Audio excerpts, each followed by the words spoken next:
chamei o Rafael Zanata para conversar hoje, porque esse tema de proteção de dados e privacidade hoje é uma das questões mais importantes em relação à epidemia de Covid-19 no Brasil.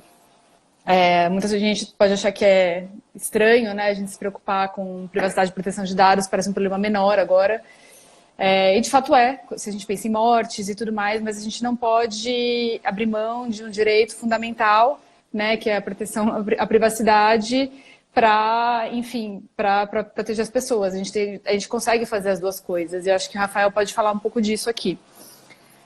Bom, primeiro eu quero pedir para ele se reapresentar, né, o Rafael Zanata é coordenador de pesquisas do Data Privacy Brasil, que começou, né, como escola de formação de privacidade, né, Rafael?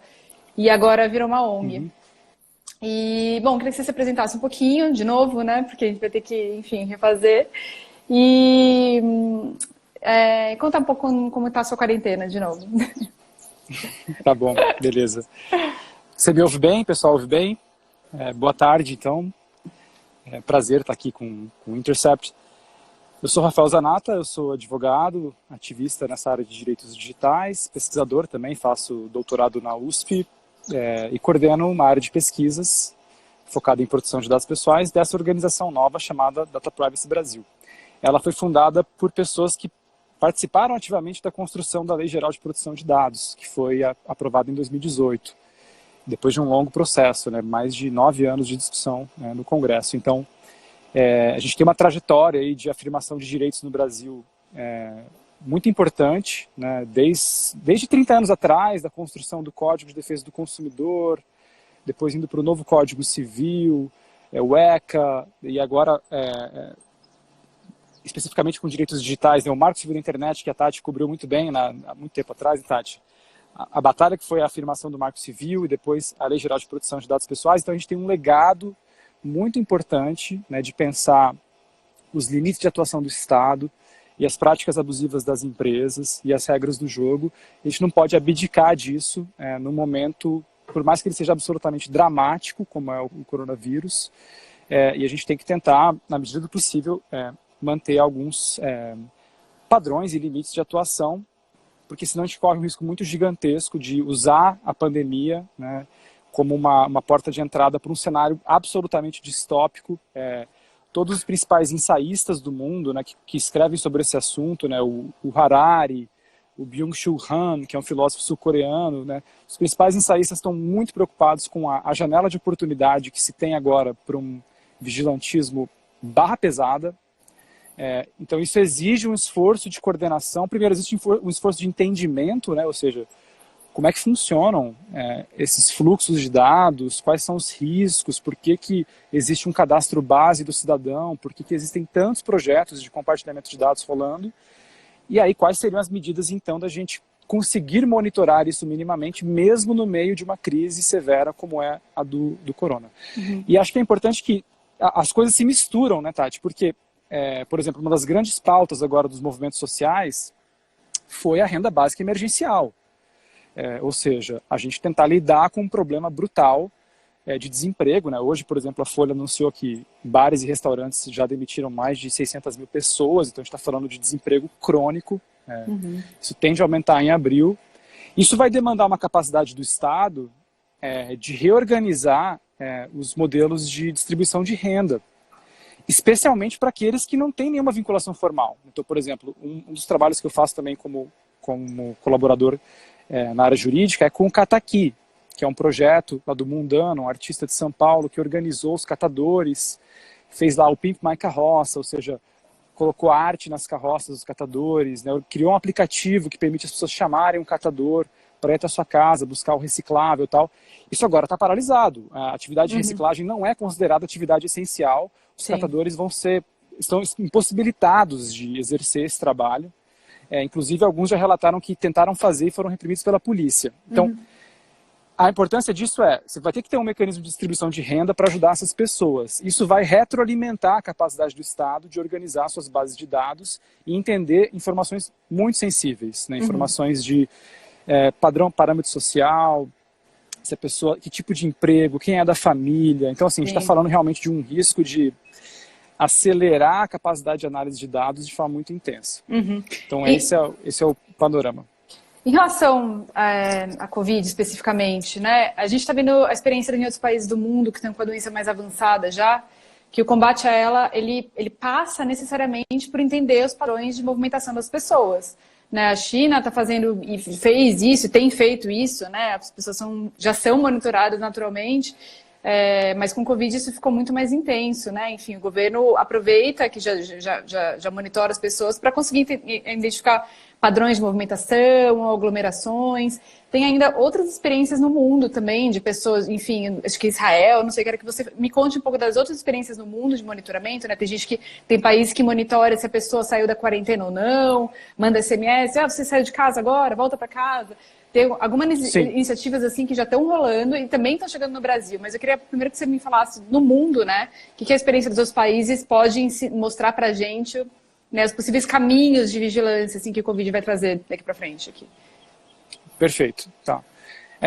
A gente está assim, na área de pesquisa do Data Privacy, logo no dia 11 de março, quando o diretor da OMS declarou a pandemia, a gente estruturou um projeto de monitoramento diário, né, de novas políticas por parte de governos do mundo inteiro que são relacionadas a dados e também, especialmente, as brigas judiciais que estão acontecendo, que é uma coisa importante. Então, eu posso explicar os casos mais emblemáticos, por assim dizer, né?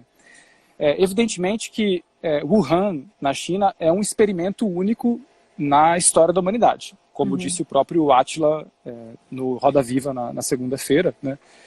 Foi realmente impressionante o que eles fizeram, porque houve uma integração via plugin com o WeChat, que é uma espécie de WhatsApp, né? Que eu usei o WeChat há 6 anos atrás, 7 anos atrás.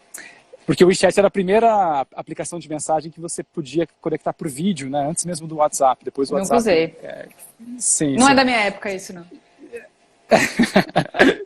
Mas o WeChat é amplamente usado e foi colocado um plugin que também tinha...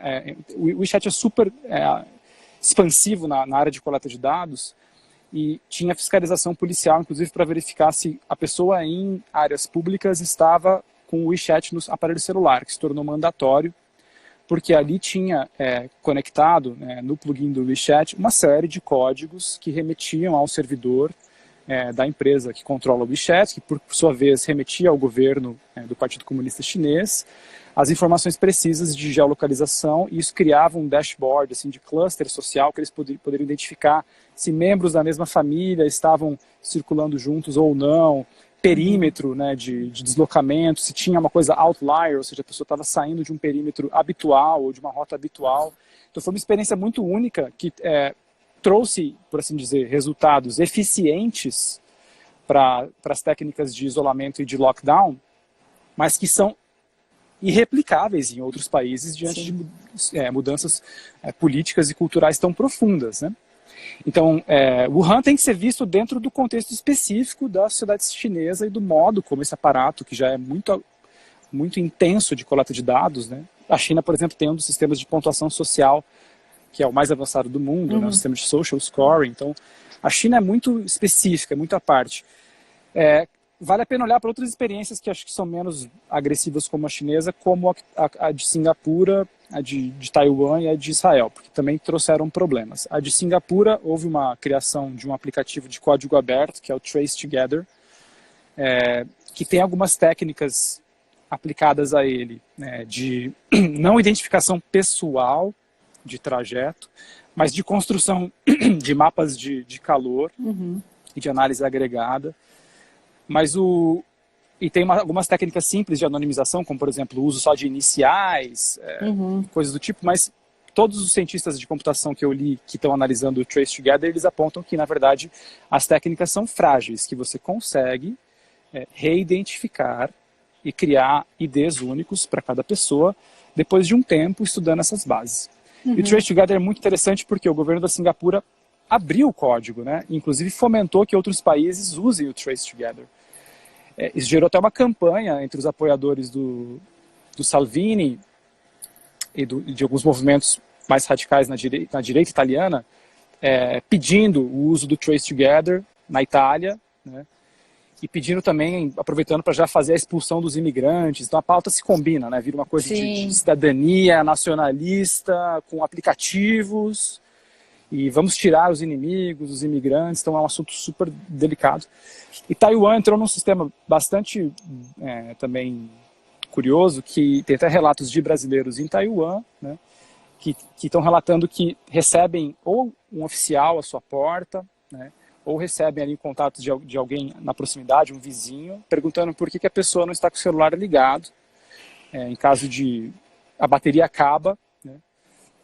Porque houve uma integração também com aplicativos por parte do governo, não só os aplicativos oficiais do governo, mas também foram embutidos códigos, né, pedaços de códigos em aplicativos amplamente usados, para ter o controle de produção de mapas de calor e verificar padrão de comportamento nas áreas de alto contágio. Então, Israel também tentou algo parecido, tentou usar a Agência Nacional de Segurança para ter acesso a uma base aberta de pessoas suspeitas, e aí houve uma briga judicial muito importante, porque um grupo de professores universitários e advogados entraram com uma ação na Suprema Corte israelense, que daí no dia 19 de março decidiu e falou, olha, não pode fazer uma aplicação tão ampla assim para todos os suspeitos, né? No máximo, você pode fazer uso de força policial para verificar se alguém infectado, comprovadamente infectado, descumpriu a ordem de ficar em casa, né? E aí sim você poderia direcionar a força policial para isso, né? Ou como está acontecendo agora no Brasil, essa discussão de pessoas que não querem ficar em casa e estão promovendo carreatas, né? Seria uma coisa parecida com essa, ou seja, possibilitar o uso nesses casos.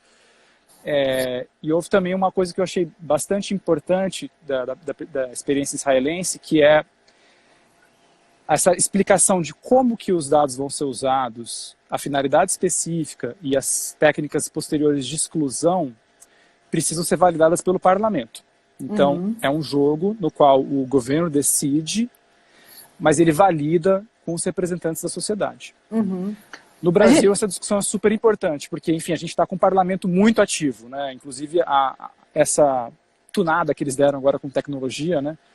Tornou a produtividade deles até maior. Então, a gente não está falando de parlamentos que estão parados, pelo contrário, a gente está falando de parlamentos que estão bastante ativos. Sim, essas experiências no mundo, elas usam, enfim, em geral, né? Dados de localização, que são coletados tanto pelas operadoras de telefonia ou pelos próprios aplicativos, e eles combinam com outras informações dos cidadãos. É isso, com dados de saúde, dados se foi infectado ou não, ou dados socioeconômicos, é mais ou menos assim que funciona?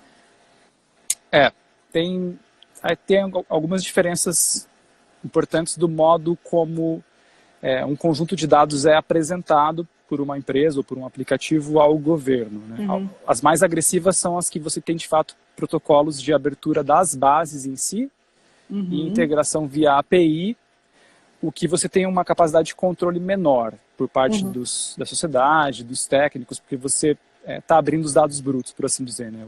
Ou integrando as bases. Outros modelos que são menos agressivos, que são inclusive os recomendados por autoridades de proteção de dados, como a italiana, a israelense, a irlandesa, enfim, autoridades estão se posicionando, você ter a produção de dados separados, ou seja, você tem a sua base de dados originária dentro de uma telecom, por exemplo. Você pode produzir uma inteligência a partir daqueles dados, como uma análise agregada de mapa de calor. Você aplica técnicas de anonimização para tentar impedir ao máximo a reidentificação, gera um conjunto de dados separado, né, já com essas técnicas, e pode entregar ou um relatório ou fazer a integração dessa base secundária.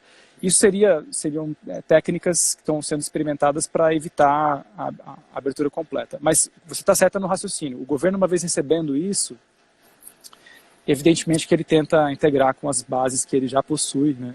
E historicamente, a gente está aí falando de mais de 60 anos de experiência de unidades de processamento de dados dentro dos governos, né? Por exemplo, a SERPRO surgiu na época militar, a SERPRO é parecida com experiências de outras unidades de processamento de dados de outros governos, como o governo inglês. Então, os estados vêm acumulando, nos últimos 60 anos, uma capacidade muito grande de gerar inteligência a partir dos dados dos cidadãos, né? E isso é por isso que a discussão do Covid fica tão tensa, né? Porque a gente está numa crescente de capacidade de gerar inteligência por parte desses dados. E a gente está agora incrementando a capacidade dos governos de fazer isso com esses arranjos de compartilhamento. Sim. Das experiências que já começaram a pipocar aqui no Brasil, né? Sei que tem no Rio, em Recife, aqui em São Paulo. Elas funcionam mais ou menos da mesma maneira, é a mesma lógica. Parece que em Recife é um pouco diferente, porque é uma startup focada em localização e não uma telecom que está oferecendo os dados para o governo. Como é que são essas parcerias aqui no Brasil? São diferentes. Está acontecendo, na verdade, o que a gente percebeu desde quando a gente criou o observatório, o projeto Os Dados e o Vírus, né? A gente viu, na verdade, uma baixa movimentação nos primeiros 7 dias após a decretação da pandemia, mas na última semana, né, parece que os projetos estavam sendo pensados e agora eles foram lançados e estão prototipados, né, mas são distintos. Por exemplo, no Rio, é uma colaboração da TIM com o governo do Rio de Janeiro, que já tem, na verdade, estruturado desde a Copa, uma espécie de central de inteligência de dados, né, que eles tinham construído junto com uma parceria com a IBM. Né? Então, o Rio, na verdade, o Rio já tem se notabilizado, né, por ser um dos locais no Brasil onde essas experiências de cidades inteligentes ou de vigilância, né, são bastante agressivas. Né? Inclusive, o Rio já fazia, na verdade, antes do Covid, análise de dados de estação radiobase, ou seja, a informação que sai do seu celular quando o seu celular está procurando uma rede. Né? Já existiam cooperações naquela época para análise agregada desses dados. E aí houve uma parceria agora de compartilhamento desses dados de estação radiobase, de geolocalização, salvo engano, para a produção de mapas de calor, para orientar a ação de unidades de polícia ou ação governamental para entender o foco de aglomerações. O caso de Recife é diferente porque Recife começou com uma parceria de prefeitura e agora ela escalou para o nível de governo de estado. Ela foi uma parceria feita com a Inloco, que é de fato uma startup de tecnologia que tem um produto muito peculiar, que é, na verdade, a Inloco é capaz de identificar padrões de movimentação e de localização, não por meio do GPS. Inclusive, eles dizem que a solução deles é melhor que o GPS. O GPS tem ali um problema de raio, né, que seria de 2 a 3 metros, então não é totalmente preciso. Mas a solução deles é integrada por meio de vários aplicativos que você já usa no seu celular, aplicativos, por exemplo, de acordes para músicas de violão, temperatura, ou aplicativos que você usa de entretenimento. Que não tem nada a ver com isso, né? Enfim, você usa para não tem nada a ver com... E aí existe um pedaço de código, né, eles chamam de SDK, Software Development Kit, né, do qual esse aplicativo ele funciona como um receptor de vários tipos de dados, então movimentação do celular, informações até físicas dele, né, qual o direcionamento, está por um lado, para o outro, né, coisas assim. E também ele consegue detectar a emissão de Bluetooth por meio de pequenos dispositivos que a gente chama de beacons, né, que podem ficar dentro de lojas, em áreas públicas, e ele registra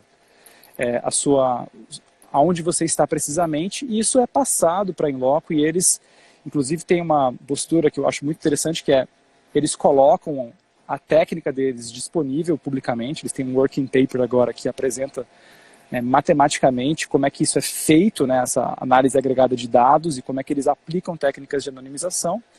E eles argumentam, né, acho que essa é uma questão importante, eles argumentam que não é feita a reidentificação individual, mas eles são capazes de produzir informação muito precisa agregada. Isso é o que eles apresentaram em Recife, por meio de uma colaboração que é um índice que eles construíram chamado Índice de Isolamento Social. Na verdade, é uma mensuração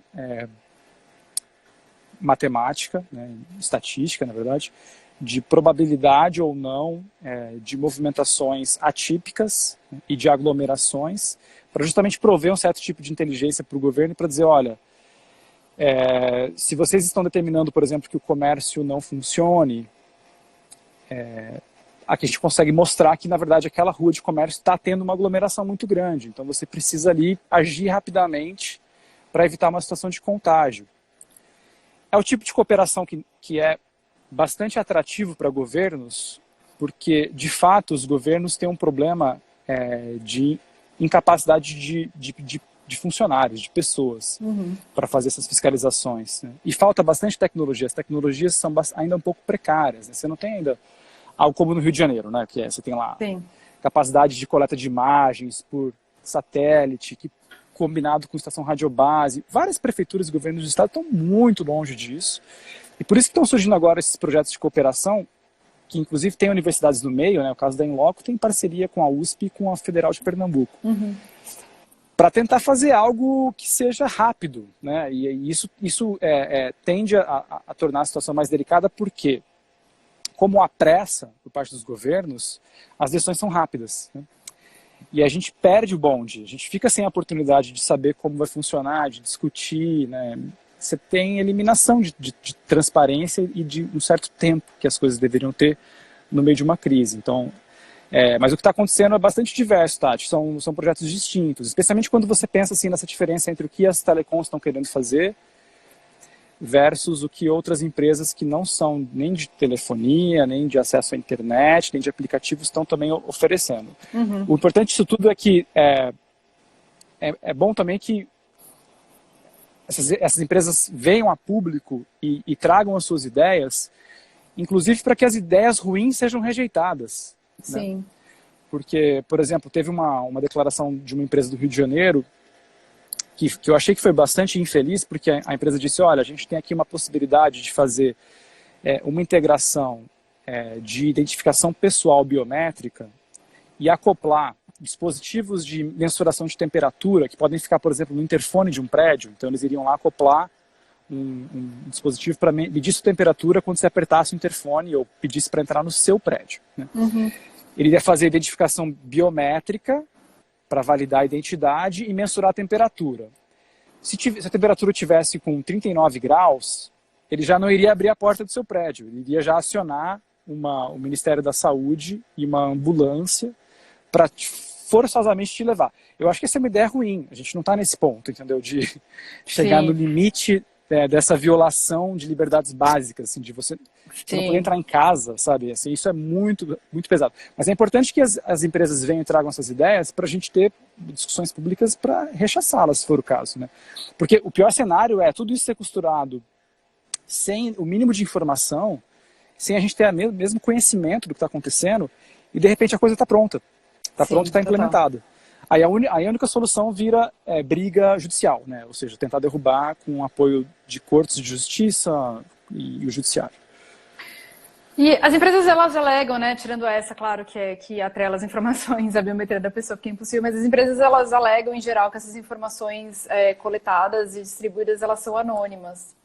Mas dados de localização, eles não assim, são anônimos em teoria, porque é muito fácil você identificar uma pessoa, um indivíduo, se for possível de individualizar os dados. É muito fácil você identificar alguém com base na movimentação. Se a pessoa faz um trajeto igual todos os dias, você descobre onde a pessoa mora, onde a pessoa trabalha, né? Quer dizer, é possível você chegar em um nível de detalhamento dessas informações de um jeito relativamente fácil, especialmente se você tiver outras bases de dados para cruzar.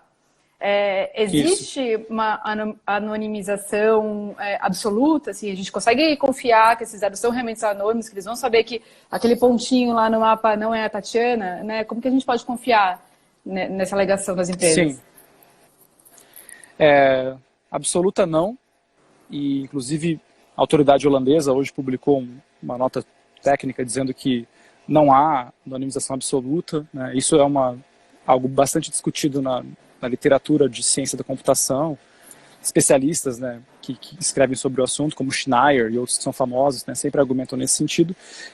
O que está acontecendo para você ter esse mínimo de confiança, eu acho que a única coisa razoável, algo que a gente tem discutido no Data Privacy e tentado começar a conversar com agentes decisórios agora, seria você ter um período de teste, ou seja, você pode convidar a própria comunidade de desenvolvedores, fazer uma espécie de pen test que fazem em segurança da informação, né, que quando convidam publicamente, fazem um desafio, uma premiação de quem consegue furar aquele bloqueio técnico, ou consegue demonstrar que é falho, né? Muitas empresas de tecnologia fazem isso, né? Premiações, né, para quem consegue demonstrar. e trazer essa mesma lógica, inclusive, pode ser inclusive geração de renda para algumas pessoas, né? Ou seja, você abre por alguns dias um período de teste, ou seja, você convoca as pessoas para dizer, olha, quem consegue aqui reidentificar a partir dessa base? A gente vai dar um ambiente controlado para vocês fazerem isso, e quem conseguir demonstrar um alto risco de reidentificação, isso geraria ali um sinal vermelho para não fazer o projeto, diante de uma avaliação de impacto que se mostra que não é razoável fazer, né? Diante de evidências de que existe um problema grave de reidentificação. Então, hoje, a gente está num cenário ruim porque é uma disputa retórica. Ou seja, então, um grupo de um lado dizendo que os dados são agregados, anonimizados, né? Por outro lado, um grupo de céticos, né, dizendo, olha, não existe isso, né? População desesperada no meio e a gente sem soluções pragmáticas. Eu acho que a gente tem que acelerar agora algumas soluções pragmáticas, né? A gente está preocupado em, por exemplo, coisas como essa, ou seja, forçar uma avaliação de impacto que é pública, transparente, abrir testes abertos, envolver a comunidade, dar premiações, para você ter um mínimo de confiança. Acho que hoje essa confiança não está construída, e tem bastante receio do que está acontecendo, especialmente nos últimos 3 dias, porque teve movimentações grandes também de parcerias nesse sentido. Sim, bom, a gente está também numa espécie de vácuo legislativo, né, porque a LGPD, que é a Lei Geral de Proteção de Dados, foi aprovada já, mas ela, em tese, entra em vigor em agosto, né, ela estabelece algumas garantias básicas de privacidade, né, por exemplo, o dado coletado só pode ser usado para o fim que a pessoa autorizou, né, enfim, a pessoa precisa saber exatamente o que está sendo feito com aquela informação, então, se um joguinho te pede autorização para usar localização do seu celular, o joguinho não poderia ceder para uma terceira empresa vender isso e ganhar dinheiro, né, acho que algumas garantias básicas, assim, mas talvez ela não entre em vigor agora, né, Rafa? O que está acontecendo, assim? Qual é a discussão que está em torno da LGPD agora e por que a gente tem que se preocupar, especialmente no contexto em que estão vindo tantas iniciativas de que aumentam o poder de vigilância em cima da gente? Olha, a gente cometeu, assim, enquanto sociedade, digo a gente enquanto sociedade brasileira, né, uma série de erros, né, nos últimos 2 anos, uma série de equívocos, porque a lei foi aprovada em agosto de 2018, depois de um forte consenso, né? Ou seja, tinha ali foram 9 anos de discussão. A gente tem, inclusive, lá no Data Privacy, um projeto chamado Memória da LGPD, né? Que é um documentário que conta essa história, né? De como foi difícil, né? Mobilizar partes que eram contrárias em torno de uma lei geral de dados, né? Teve muita negociação, foi difícil aprovar, e 2018 foi um ano importante porque o escândalo Cambridge Analytica ajudou muito essa pauta, né? As pessoas ficaram muito preocupadas, né, com o Facebook, com uso abusivo de dados, com manipulação de eleições. Isso trouxe um momento político para se aprovar, mas logo na sequência o Michel Temer se recusou a criar uma autoridade nacional de proteção de dados pessoais, usou um argumento que era formalista, do tipo, olha, não pode o Congresso criar isso, eu que tenho que criar.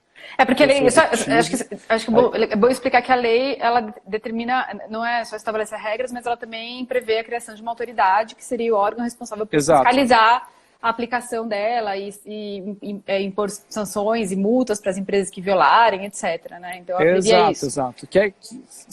E essas autoridades são uma das que mais estão trabalhando hoje no mundo inteiro, né? A ICO no Reino Unido, que é a autoridade inglesa, está fazendo um trabalho fabuloso, porque está explicando para as empresas, porque também tem muita dúvida de empresário também, né? Ou seja, o que eu faço quando eu coloco todo mundo em home office, e eu tenho que coordenar equipes, eu tenho que coletar dados dessas pessoas, mas até onde que eu posso ir? Será que eu posso determinar o que elas podem acessar ou não? Ou seja, uma série de coisas, né? Então, autoridades de dados são importantes em momentos de crise, e o Brasil pisou na bola feio, porque teve uma disputa do Temer com o Congresso lá em 2018, não deu certo, travou, aí o Bolsonaro ganhou, aí o Bolsonaro entrou com um discurso muito focado em contingência fiscal, ou seja, de eliminação de gastos, né, com Paulo Guedes na economia. Em 2019, a autoridade não foi criada, né, teve uma completa inação por parte do governo, o governo foi relutante, não manifestou nenhum interesse em criar. O ministro da Justiça nenhuma vez falou sobre esse assunto, que é uma pena, né, porque deveria ter falado, deveria ter reconhecido a importância disso para a sociedade, para os negócios, né? Isso é uma pauta também de empresas, né? Porque, inclusive, fluxos internacionais de dados, muitos negócios internacionais precisam de validação de autoridades de dados, e o Brasil não tem, então gera uma situação de insegurança. E a gente entrou em 2020 no meio desse caos, ou seja, uma discussão que era assim, já tinha um movimento grande de empresas e do próprio governo dizendo, olha, como não houve a criação da autoridade, não faz sentido a lei começar em agosto de 2020. Né? Isso era uma discussão que estava acontecendo em janeiro. Já tinham 3 projetos de lei tentando empurrar ainda mais a Lei Geral de Proteção de Dados Pessoais para mais 2 anos, ou seja, só para 2022. E o coronavírus, a crise agora, tornou a situação bastante caótica, porque as empresas estão fazendo bastante lobby do Congresso, dizendo, olha, se eu tenho que demitir funcionários, se eu tenho que reestruturar completamente a minha organização, se eu tenho que repensar como é que eu trabalho digital e não mais presencialmente, se eu estou vivendo o caos, por que eu vou me preocupar ainda em ter um programa de governança de dados, uma política de privacidade, informar as pessoas, criar um encarregado de proteção de dados pessoais? Então, vieram argumentos muito fortes dizendo, olha, a gente não dá conta, não tem como começar essa legislação. Na segunda-feira, o Toffoli também anunciou, junto com a Anastasia, né, de que, então, a Anastasia, como o Davi Alcolumbre está afastado pelo coronavírus, o Anastasia estava até hoje, acho que, assumindo os trabalhos no Senado, né? Eles falaram publicamente, olha, a gente está de acordo com a Fiesp, com o setor privado, de que a gente tem que deixar a lei para depois.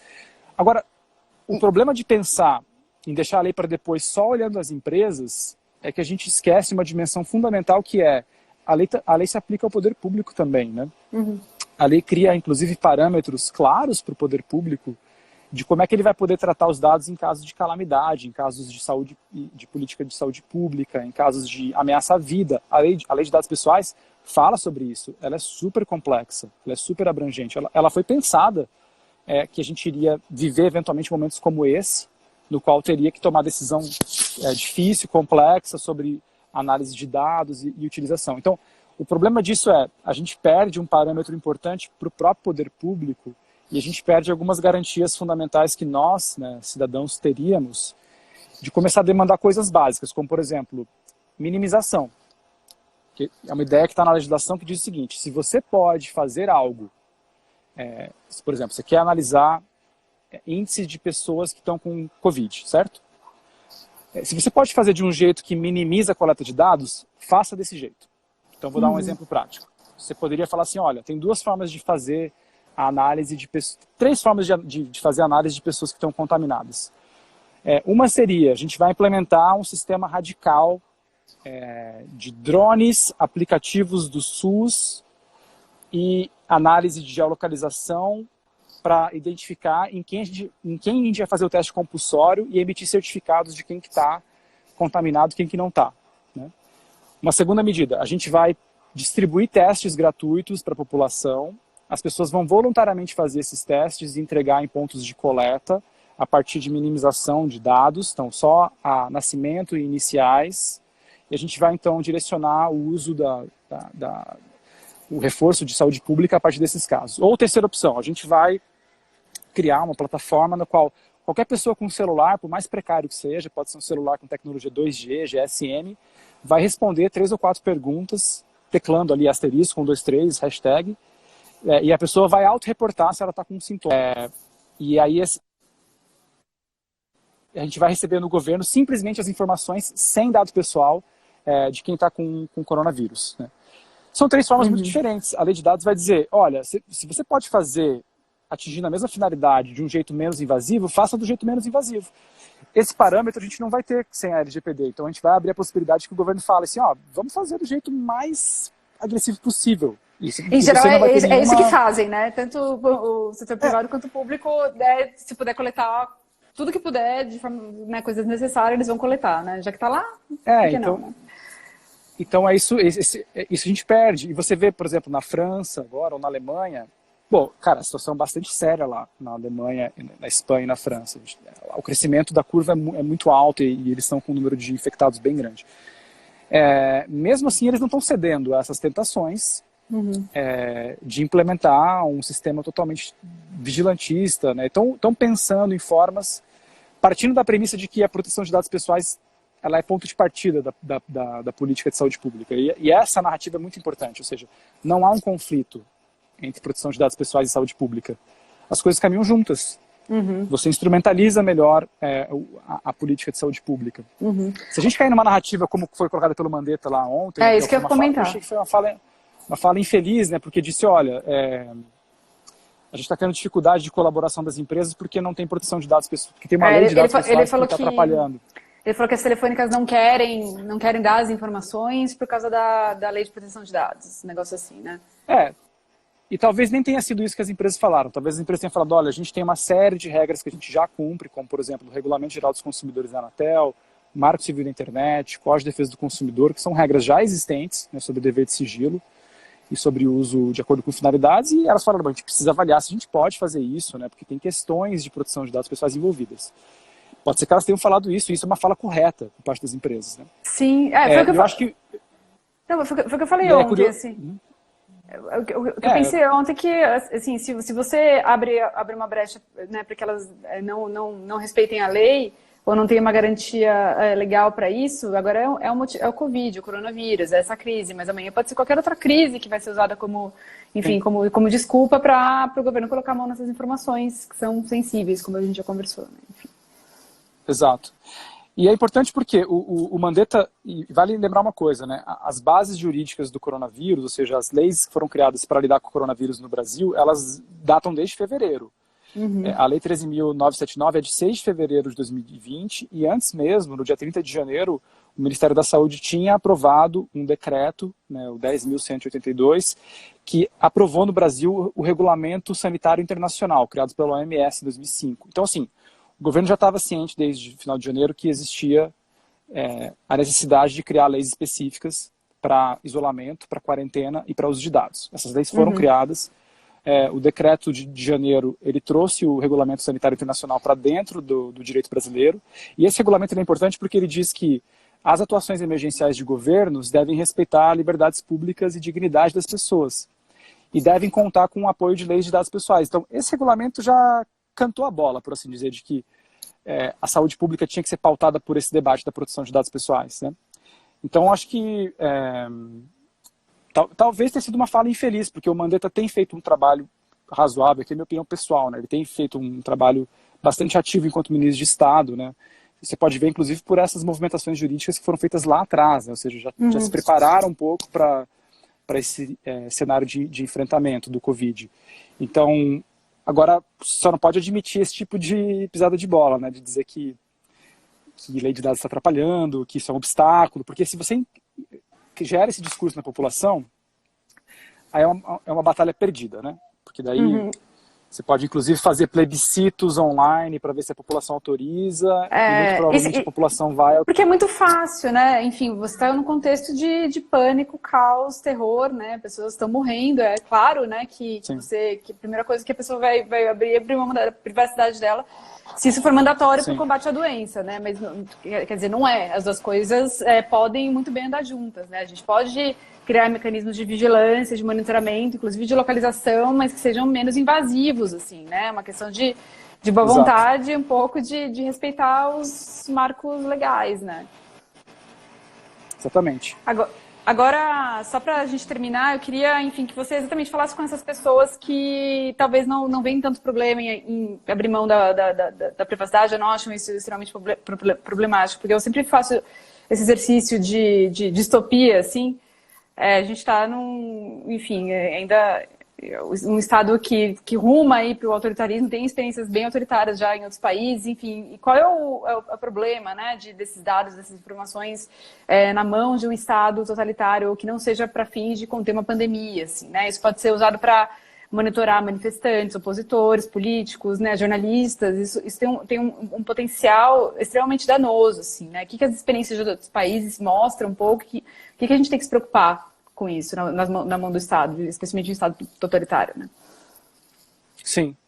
Bom, algumas experiências históricas ensinam isso muito bem, né? Então, por exemplo, a Holanda, na década de 40, tinha um dos sistemas mais eficientes de informações de censo e de bases públicas que não eram anonimizadas. Eles identificavam nome, religião, renda, e faziam muito planejamento urbano. Amsterdã sempre foi uma cidade conhecida também por ter planejamento urbano avançado há décadas, Mas o que aconteceu na invasão nazista é que isso serviu como um repertório, né, de informações estratégicas para perseguir certas comunidades. E, na verdade, os nazistas tiveram um trabalho muito fácil, bastou olhar ali todos os arquivos que estavam prontos, né, e nem precisou muito esforço para decidir aonde que eles iriam eliminar certas populações, mandar para campos de concentração. Isso é um exemplo histórico concreto, tanto é que Amsterdã pediu desculpas publicamente agora em 2020 à comunidade judaica por isso ter acontecido, porque eles não preveram que avançar tanto em coleta de dados poderia gerar esse contraponto.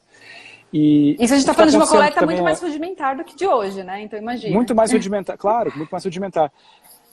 Eu acho que o Covid é o grande teste, né, de resiliência democrática, porque a gente já está num cenário de 10 anos de acirramento de conflitos nacionalistas, a gente está num processo de desglobalização, né?